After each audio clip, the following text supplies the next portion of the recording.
38वें राष्ट्रीय शिल्प महोत्सव और अंतर्राष्ट्रीय ख्याति प्राप्त इस भारत की विरासत को विश्व के पटल पर दर्शित करने वाले विश्वविख्यात सूरजकुंड मेले के उद्घाटन के अवसर पर हम सब के बीच में उपस्थित हरियाणा के यशस्वी मुख्यमंत्री, जिनके नेतृत्व में अभी कुछ ही दिनों पहले हुए चुनाव में हरियाणा में एक नया कीर्तिमान सृजित करते हुए हरियाणा की जनता के आशीर्वाद से एक बार फिर डबल इंजन की सरकार हरियाणा के विकास के लिए बनाने का सौभाग्य प्राप्त हुआ। ऐसे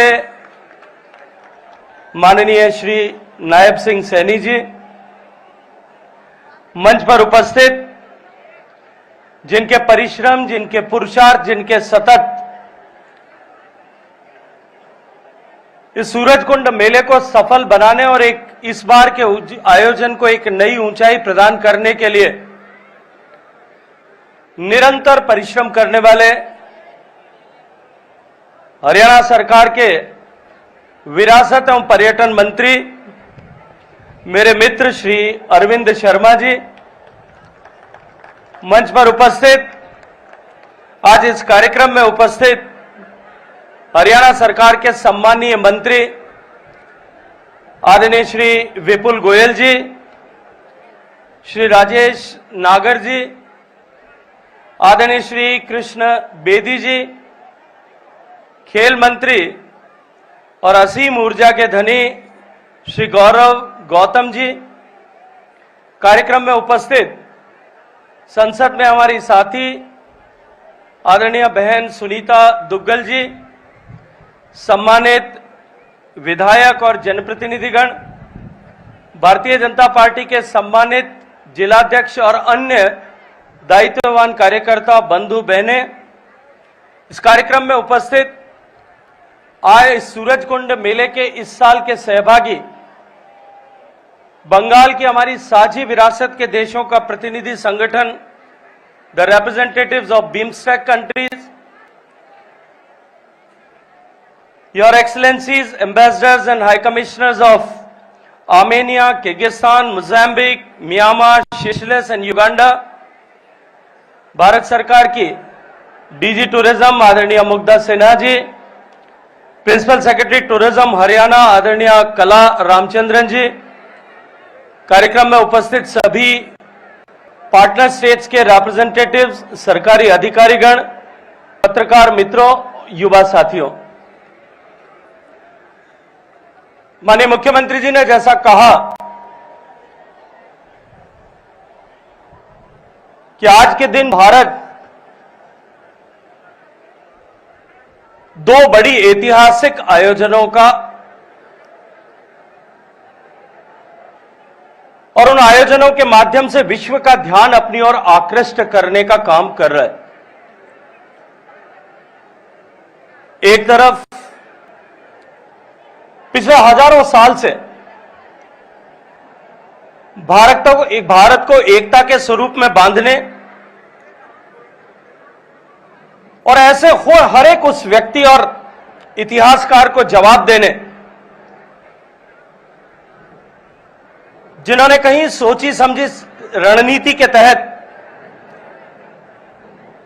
कि भारत कभी अंग्रेजों के आने से पहले कभी एक राष्ट्र के स्वरूप में नहीं था, वह विभिन्न साम्राज्यों, छोटे छोटी शासन व्यवस्थाओं में बंटा हुआ एक ऐसा अलग अलग खंडों वाला समूह मात्र था। उन सबको इस बात का प्रत्युत्तर देने वाला कि हजारों सालों से अनेक तरह की विविधताओं के होते हुए भी उस सांझी सांस्कृतिक विरासत कुंभ के चलते हुए हम एकता के सूत्र में निबद्ध थे और हम एक राष्ट्र के रूप में थे। ऐसे विश्व के सबसे बड़े सांस्कृतिक आयोजन जो भारत की आस्था के नए अध्याय लिखता है, उसके साथ साथ में भारत को सामाजिक समरसता और एकता के सूत्र में निबद्ध करता है, ऐसा महाकुंभ का आयोजन हो रहा है। वहीं दूसरी तरफ सूरजकुंड की इस ऐतिहासिक धरती पर आज कला और संस्कृति का यह उत्सव एकता और रचनात्मकता का एक प्रतीक, भारत की सांझी कलात्मक विरासत का प्रदर्शन करने वाला, उसे विश्व के पटल पर ले जाने वाला ऐसा सूरजकुंड का अंतर्राष्ट्रीय शिल्प मेला भी आज से प्रारंभ हो रहा है। ऐसा लगता है कि जैसे वैश्विक पटल पर और विश्व के सांस्कृतिक पटल पर सूरज और चांद दोनों एक साथ आज अवतरित होकर के हम सबके सामने आए हैं। मैं सूरजकुंड मेले के इस भव्य आगाज पर और जिस लगन और ऊर्जा के साथ में इसे आयोजित किया गया है, मैं हरियाणा के नेतृत्वकर्ता सम्माननीय मुख्यमंत्री नायब सिंह जी सैनी के साथ साथ में इसके पीछे ऊर्जा के साथ में काम करने वाले सम्माननीय मंत्री अरविंद शर्मा जी का और सूरजकुंड मेला अथॉरिटी का हृदयपूर्वक धन्यवाद करता हूं, आपका अभिनंदन करना चाहता हूं। मैं आज इस अवसर पर पार्टनर स्टेट मध्य प्रदेश और उड़ीसा दोनों का भी और सम्माननीय मुख्यमंत्री मध्य प्रदेश और सम्माननीय मुख्यमंत्री उड़ीसा दोनों का भी हृदयपूर्वक आभार और अभिनंदन ज्ञापित करना चाहता हूं। मित्रों, सूरजकुंड का यह मेला केवल हमारे लिए एक क्राफ्ट को ट्रेड करने या दिखाने का अवसर नहीं है, अपितु यह मेला महाकुंभ की तरह हम सब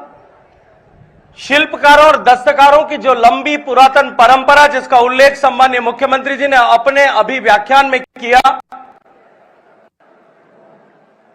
और उस शिल्प के माध्यम से हम किस तरह से एकता के सूत्र में बंधे थे। हमारी महान सांस्कृतिक विरासत, हमारी पूजा पद्धतियां, हमारे वेद, हमारे उपनिषद, हमारे पुराण, हमारे महाकाव्य, इन सब ने किस तरह से भारत को एकता के सूत्र में बांधा था, उस सब का एक प्रदर्शन भी है। यह एक ऐसा अवसर है जब सम्माननीय प्रधानमंत्री जी के नेतृत्व में जिस एक भारत श्रेष्ठ भारत की हम बात करते हैं, उसकी एकता और श्रेष्ठता का संदेश इस कला के माध्यम से,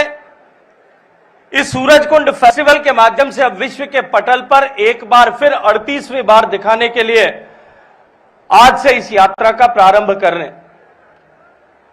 मित्रों, पूरे विश्व भर में आज कल्चरल क्रिएटिव इकोनॉमी ने एक नई फॉर्मल इकोनॉमी के रूप में अपनी पहचान बनाई है। दुनिया के विभिन्न देशों ने कल्चर क्रिएटिव इकोनॉमी को एक फॉर्मल इकोनॉमी के एक अंग के रूप में मान्यता प्रदान की और उसे एक नया नॉमेनक्लेचर, एक नया नामकरण ऑरेंज इकोनॉमी के रूप में दिया है। और जब इस इकोनॉमी को फॉर्मल इकोनॉमी का अंग विश्व में बनाया जा रहा है, ऐसे महत्वपूर्ण समय में यह भारत के लिए, हम सब भारतीयों के लिए, भारत के शिल्पकारों के लिए, भारत के दस्तकारों के लिए, हमारे हुनरमंदों के लिए एक ऐसा सौभाग्यपूर्ण अवसर आया है जब एक तरफ विश्व में शिल्प कला और कला के साथ में व्यापार और व्यवसाय, उस अर्थव्यवस्था को पहचान मिल रही है, वहीं दूसरी तरफ सम्माननीय प्रधानमंत्री नरेंद्र मोदी जी के नेतृत्व में जिस तरह से भारत ने पिछले 10 साल में प्रगति की है और जिस गति के साथ में प्रगति की है, उसके चलते हुए भारत की एक नई पहचान पूरे विश्व भर में सृजित हो रही है। भारत जो सदियों पहले, हजार वर्ष पूर्व, सम्माननीय मुख्यमंत्री जी अभी ढाका की मलमल से लेकर के और यहां आपके पड़ोस में महरौली में जो लौह स्तंभ खड़ा है, उसकी मेटलर्जी के बारे में बात कर रहे थे। वो कोणार्क के शिल्प से लेकर के खजुराहो के हस्तशिल्प तक की बात कर रहे थे। आज विश्व के पटल पर जो सदियों पहले जो भारत को जानने का आकर्षण था, भारत की ज्ञान, भारत की बौद्धिक संपदा, भारत का विज्ञान, भारत की एस्ट्रोनॉमी, भारत की जूलॉजी, भारत की लाइफ साइंसेज, भारत की कृषि पद्धति, भारत की जीवन परंपरा, इन सब को जानने का कौतूहल को लेकर के विश्व भर से जो लोग भारत में आते थे और जिनके पदचिन्ह और पदचाप आज देश के अनेक इतिहास के ग्रंथों में छपे हुए हैं, लेकिन कालांतर में गुलामी के उस लंबे कालखंड जब हमने अपनी विरासत पर जो है गर्व करना बंद किया और धीरे धीरे एक अंधियारी रात्रि के आगोश में जब भारत की कला, संस्कृति और व्यक्ति का, सामान्य मानवी का स्वाभिमान आ गया था,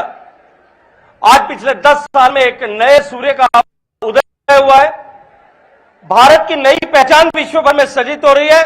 और भारत एक बार फिर विश्व के लिए कौतूहल का केंद्र बन रहा है, आकर्षण का केंद्र बन रहा है। मित्रों, विश्व की इस भौतिकवादी दुनिया में यह निर्विवाद सत्य है। हम ठेठ गांव से लेकर के दुनिया में अपने जीवन में अनेक बार उस विषय का अनुभव करते हैं। कोई भी कमजोर है, कोई भी गरीब है, वो करुणा का पात्र हो सकता है, वो संवेदनाओं का अधिकारी हो सकता है,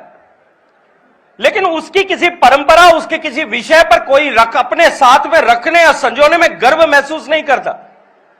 भारत जिसकी पहचान पूरे विश्व भर में आज से 10-15 साल पहले तक गरीब देश के रूप में थी, एक पिछड़े हुए देश के रूप में थी, आज वो पहल करके जब भारत की पहचान विश्व में सबसे तेजी से बढ़ती हुई अर्थव्यवस्था वाले देश, सबसे तेजी से बढ़ने वाले तकनीकी के क्षेत्र में बढ़ने वाले देश के रूप में सजित हो रही है। भारत की पहचान जीवन और समाज के हर एक परिप्रेक्ष्य में, जहां नए कीर्तिमान माननीय प्रधानमंत्री जी के नेतृत्व में भारत के 140 करोड़ लोगों की ताकत के साथ में सजित हो रहे हैं, भारत की जो नई पहचान पूरे विश्व भर के पटल में रची जा रही है, उसके कारण से आज भारत से बने हुए, भारत से निकले हुए ज्ञान, विज्ञान, हस्तशिल्प, कला और संस्कृति की पहचान और उसका सम्मान पूरे विश्व भर में नए सिरे से स्थापित हो रहा है। आज भारत के संस्कृत दुनिया के 100 टॉप यूनिवर्सिटीज में सब जगह संस्कृत पढ़ाई जा रही है। योग जो भारत की जीवन परंपरा का हिस्सा था, कालांतर में हमने उस योग से अपने आप को विच्छेद कर लिया, दूर कर लिया। योग भारत से निकल करके, मुंगेर से निकल करके आज से लगभग 150-200 साल पहले विश्व में गया था, यूरोप में गया था, लेकिन वो पहचान नहीं बन पाई थी क्योंकि भारत का सम्मान नहीं था। आज जब भारत का सम्मान बढ़ा, सम्मानीय प्रधानमंत्री जी की प्रेरणा से योग पूरे विश्व के पटल पर छा गया और पूरी दुनिया आज योग को अंगीकार कर रही। भारत की कृषि परंपरा, भारत का आयुर्वेद, भारत का ज्योतिष, भारत की एस्ट्रोनॉमी, साइंसेज, इन सब का सम्मान आज पूरी विश्व भर में नए सिरे से स्थापित हो रहा है। और इसी के चलते हुए जब भारत आकर्षण का केंद्र बन रहा है, कौतूहल का केंद्र बन रहा है, तो भारत के इस हस्तशिल्प के को भी एक नया बाजार मिले, एक नया सम्मान मिले, इसकी संभावनाओं का द्वार जो है वो आज खुल गया है। और उस द्वार से दे दुनिया का साक्षात्कार कराने का काम यदि कोई जाए, कोई अवसर यदि कोई है, तो यह सूरजकुंड का मेला है, जिसके कारण से साक्षात्कार हो रहा है। इस कला के महाकुंभ में मैं आज इस मंच पर खड़े होकर के पूरे विश्वास के साथ में यह बात कह सकता हूं कि जब जहां, जैसा मैंने चर्चा की कि भारत का सम्मान पूरे विश्व भर में नए सिरे से स्थापित हो रहा है और भारत के प्रति कौतूहल जागृत हो रहा है, भारत आज पूरी दुनिया के लिए पर्यटन के एक नए केंद्र के रूप में विकसित होता हुआ दिखाई दे रहा है। मेरी डीजी टूरिज्म यहां बैठी है, अभी हमने गूगल के साथ में चर्चा की थी, बातचीत की थी और हमने कुछ डेटा एनालाइज किया। आपको इस बात को जान करके सुखद आश्चर्य होगा कि आज भारत को इंक्वायर करने वाले, नेटवर्क इंटरनेट पर भारत को खोजने वाले, डिफरेंट प्लेटफॉर्म्स पर, गूगल पर भारत को सर्च करने वाले लोगों की संख्या में कोविड के बाद में 24% का इजाफा ऐसा रजिस्टर किया गया। दिस रिफ्लेक्ट्स आवर पोटेंशियल, यह हमारी क्षमता को दर्शाता है कि आने वाले समय में भारत किस मार्ग पर और किस क्षमताओं के, किस संभावनाओं के द्वार पर खड़ा है। विदेशी पर्यटन के साथ साथ में जिस तरह से देशी पर्यटन को बढ़ावा मिल रहा है और कोविड के बाद में जिस तरह की नई ऊंचाई उसको देखने को मिली है, सम्मानीय प्रधानमंत्री जी के नेतृत्व में जिस तरह से योजनाओं को धरातल पर उतारा गया, निर्माण किया गया, उन सब के चलते हुए 25 करोड़ लोग गरीबी की रेखा से बाहर निकल पाए और उन 25 करोड़ लोग जो एस्पायरिंग क्लास है, वो जब गरीबी की रेखा से बाहर निकले और अपने पास में, अपने जेब में जो डिस्पेंसेबल इनकम है, जो पैसा उनके जेब में बच रहा है, उसको लेकर के वो एस्पायरिंग क्लास जब घर से बाहर निकल के पर्यटन क्षेत्रों पर जा रही है, इस बात की गणना की जा रही है, इस बात की अपेक्षा की जा रही है कि आने वाले वर्षों में भारत का टूरिज्म सेक्टर जो है वो इस डोमेस्टिक पोटेंशियल के चलते हुए, जहां एक तरफ मध्यम वर्ग का विस्तार हो रहा है, नियो मिडिल क्लास हमारी जो है वो जिस तरह से उसका व्याप बढ़ता जा रहा है, उसकी साइज बढ़ रही है, उस सब के चलते हुए निश्चित रूप से आने वाले समय में भारत का टूरिज्म सेक्टर भी 24% की CAGR से ग्रो करे, इसकी गणना आज इस क्षेत्र में काम करने वाले सब लोग कर रहे हैं। मैं प्रधानमंत्री जी का अभिनंदन करना चाहता हूं इस अवसर पर खड़े होकर के कि उन्होंने अभी जो हाल ही में प्रस्तुत किए गए बजट में माननीय वित्त मंत्री जी के श्रीमुख से जो टैक्स इंसेंटिव्स मध्यम वर्ग को दिए, ये टैक्स इंसेंटिव हमारी क्रिएटिव इकोनॉमी को और हमारे टूरिज्म सेक्टर को दोनों को नई ऊंचाई देने वाले, क्योंकि जब व्यक्ति के पास में टैक्स में छूट मिलने के कारण से जो जेब में उसके पास में खर्च करने के लिए पैसा होगा, वो निश्चित रूप से बचत को भी प्रोत्साहित करेगा, पर्यटन को भी प्रोत्साहित करेगा और खरीदारी को भी प्रोत्साहित करेगा, और निश्चित रूप से इन दोनों सेक्टर्स को इसके माध्यम से बहुत बड़ी ऊंचाई मिलने वाली। मैं इस अवसर पर माननीय प्रधानमंत्री जी का धन्यवाद करते हुए, टूरिज्म सेक्टर की बहुत पुरानी मांग थी, पिछले लगभग 20 सालों से टूरिज्म सेक्टर इस बात की डिमांड कर रहा था कि टूरिज्म क्षेत्र के इंफ्रास्ट्रक्चर के क्रिएशन को